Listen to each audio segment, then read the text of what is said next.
Hey, good evening. This is Darling by Jackie Kay. It's a poem written by Afro African British poet Jackie Kay about our friend Julia Darling, who passed away as a result of terminal illness.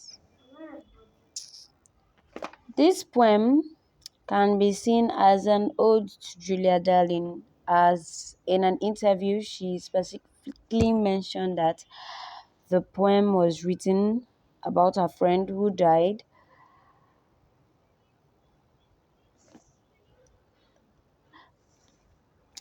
It can also be a universal theme, not talking about just Julia Darling, but it's a message to others who might have lost loved ones as well. So it's a message that communicates to the global world about death and loss of loved ones. So I'll read through. You might forget the exact sound of her voice or how her face looked when sleeping. You might forget the sound of her quiet weeping, called into the shape of a half moon. When smaller than herself, she seemed already to be leaving. Before she left, when the blossom was on the trees and the sun was out, and all seemed good in the world, I held her hand and sang a song from when I was a girl. Ill you boys, let her go boys. And when I stopped singing, she had slipped away. Sorry, already asleep of a girl again, skipping off. Her heart light, her face almost smiling. And what I didn't know or couldn't say then was that she hadn't really gone. The dead don't go till you do, loved ones. The dead are still here holding our hands. So we have three major themes in the poem: memory, loss, and death. It centers around a character who can also be used to symbolize the deaths of others' loved ones, let's say the mother, the friend, the wife, or the husband. So, memory, as she recaps what the good times that they've had together, then the loss of our friend, and death. So, we'll begin from the title, Darling, which is an eponymous title because it makes use of it's I mean it uses the subject in the title. So we'll start with the first stanza. You might forget the exact sound of our voice or how our face looked when sleeping. So the first and second line make use of enjambments, and it symbolizes the fact that the loss of people's loved ones might affect them quite deeply, and it might be something that continues to go on for a long time. The memory continues to go on. It's a continuous journey because of the pain of the loss of the loved one. So you might forget the exact sound of her voice or how her face looked when sleeping. You might forget the sound of her quiet weeping called into the shape of a half moon. So, the half moon here is the use of a natural imagery, which is quite symbolic because the moon is like an illumination in the dark. So, could she have been trying to say that the death of a loved one might not necessarily bring about might not be negative per se, might not have a negative premonition of sorts, but it can be like an illumination. So, or how her face looked when sleeping, and do weeping. Sleeping and weeping here rhyme, and it's sleeping and weeping. They rhyme. They are present continuous tenses, and they also signify that loss, death. They are continuous actions that would continue to take place no matter what happens. Death is an inevitable thing. So death is unavoidable, and loss. There's no way you won't lose loved ones. People won't lose loved ones in life. So sleeping, weeping, that you can't forget all that she has been doing. Why didn't she say that you might forget how her face looked when she slept?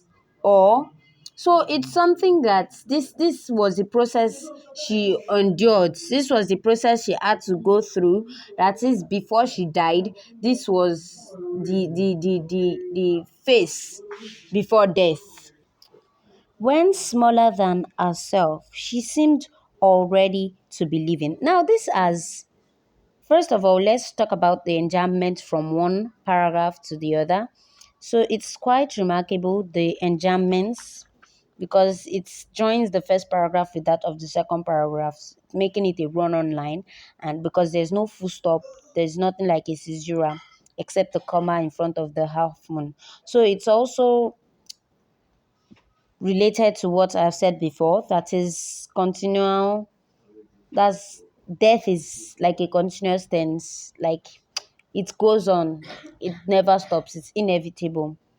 Okay, so when smaller than herself, she seemed already to believe in. Here, it has given us an insight into what kind of illness that she might have had, that maybe cancer or something that drains the strength and drains the body, makes one small, makes like, yeah. So here she says she seemed already to be leaving.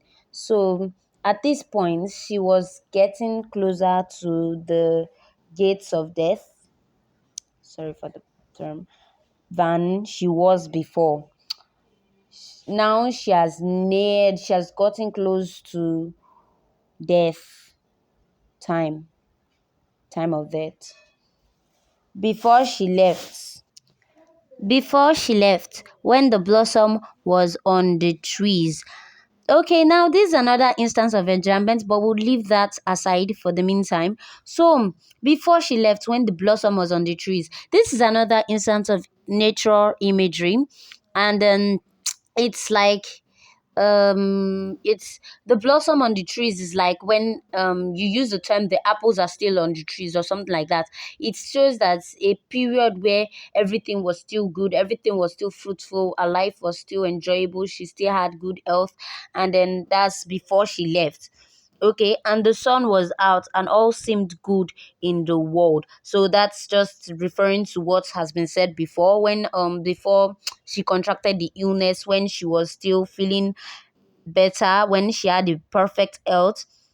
Okay, I held her hand and sang a song from when I was a girl. So this has already brought us to the subject of memory. That's to the theme of memory.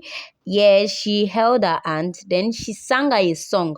This SS, it's an alliteration, or should we say a consonance, but I'd rather say an alliteration, because it's like the sounds, it's like a sibilant sound, and it's like the quiet passing of death, like a person passes without being um without you knowing that he or she has passed away. So this is like a foreshadowing to the next paragraph, and I will introduce what that's foreshadowed in the next paragraph. Okay, from when I was a girl. So from when she was a girl, so she began to sing memories so that she would at least live with a peaceful mindset, and then not live distraught or anything. She would live calmly.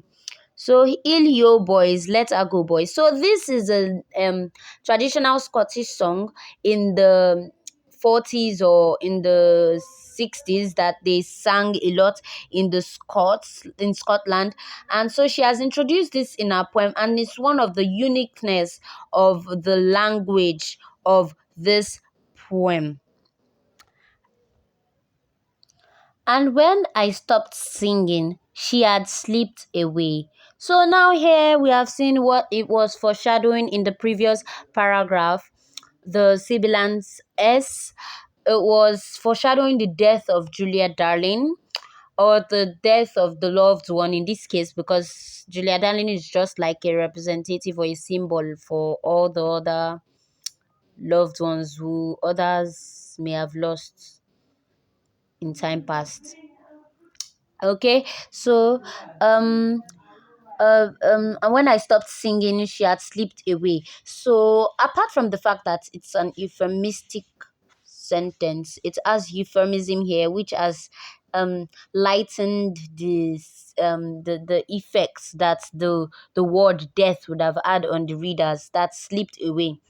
Um Here we can see that when she stopped singing, she slipped away. So that song might have been like what was holding her when what the song would have been like a form of hope for her or something. And then once the song stopped, she had gone, she had passed on, and then the song was a means for her to transcend smoothly. Like I had said before, it was a means for her to leave the earth smoothly.